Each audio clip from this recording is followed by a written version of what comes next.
Dear any آپا، السلام علیکم۔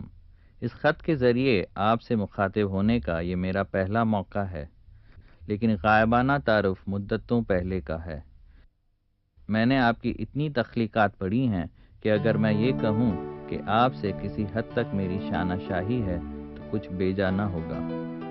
آپ کے تخلیق شدہ کرداروں کو زندگی کے ہر دور سے گزرتے دیکھا۔ یہ کردار کبھی اپنے آپ پر ترس کھا کر فریاد نہیں کرتے، حالات کا ڈٹ کر مقابلہ کرتے ہیں۔ ان کی وکالت میں آپ کو کبھی شور کرتے نہیں پایا۔ وہ بے زبان نہیں بلکہ باوقار نظر آتے ہیں۔ حال میں آج کل کے شماروں میں کار جہاں دراز ہے کہ کئی قسطیں پڑی، بہت لطف آیا۔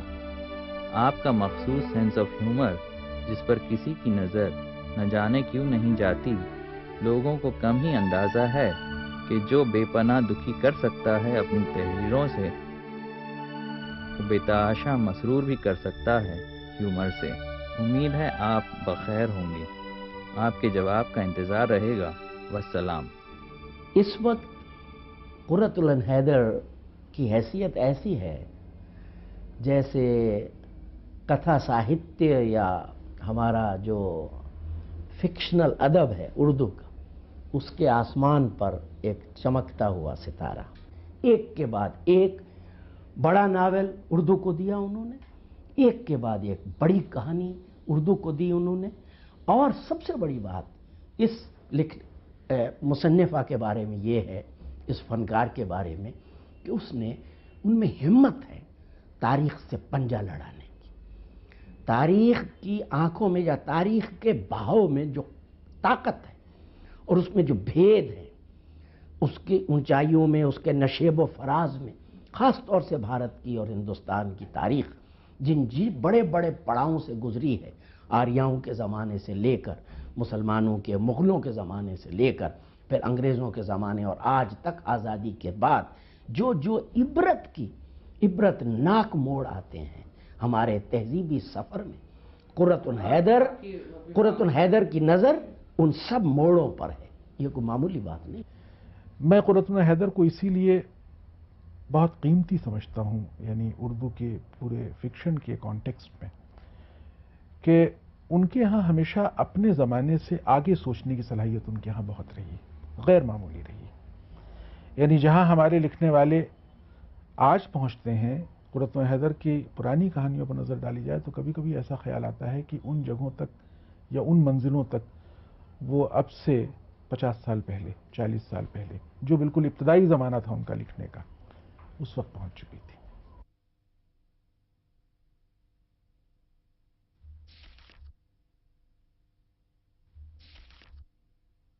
دنیا کی ہر چیز بہت فرحت بخش تھی۔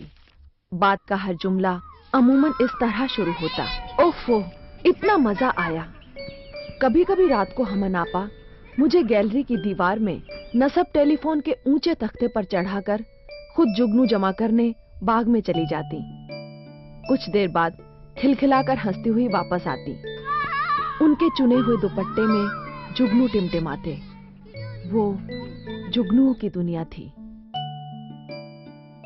بیکٹ ہاؤس میں اب اتر پردیش کی نیشنل کیڈٹ کور کے ہیڈ کوارٹرز ہیں۔ اس کے برآمدے جالی سے ڈھک دیے گئے ہیں۔ سامنے جیپ گاڑیاں کھڑی رہتی ہیں۔ برساتی اور پچھلا حصہ شکستہ ہو گیا ہے۔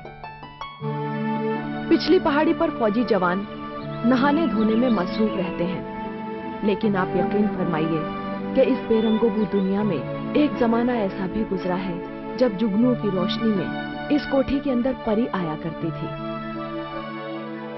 بچپن کی معصومیت جگنوں کی روشنی کی مانند ٹمٹما کر اس طرح غائب ہو جاتی ہے جیسے وہ زمانہ کبھی تھا ہی نہیں۔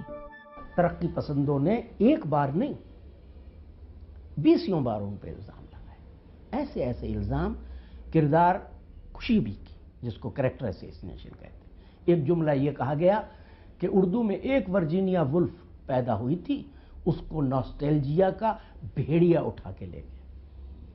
لیکن قرۃ العین حیدر کی خوبی یہ ہے کہ انہوں نے اس طرح کے الزامات اور اعتراضات کی کبھی پرواہ نہیں کی، اپنی راہ کھوٹی نہیں کی، وہ اپنا کام کرتی رہی۔ دیکھیے، کوئی رائٹر اپنے بچپن کو نہیں بھولتا ہے، وہ اس سے آگے نکل جاتا ہے لیکن وہ واپس آتا جاتا ہے اس کی طرف، کہیں نہ کہیں سے کوئی چیز ڈھونڈ کے نکال لیتا ہے اس میں سے، اس کو شامل کر لیتا ہے اپنے حال میں. تو وہ ایسا ہے کہ اس کو ہم پیچھے بھول نہیں سکتے. تو وہ میں نے بھی یہی کیا اور میرے ساتھ یہ ہوا کہ میں نے زیادہ اس میں ڈویلٹ مور آن دیٹ. تو میں نے میرا ایک پورا لٹریچر ہے بچپن کے بارے میں. ہر تیسرے دن سپہر کے وقت ایک بے حد دبلا پتلا بوڑھا گھسے اور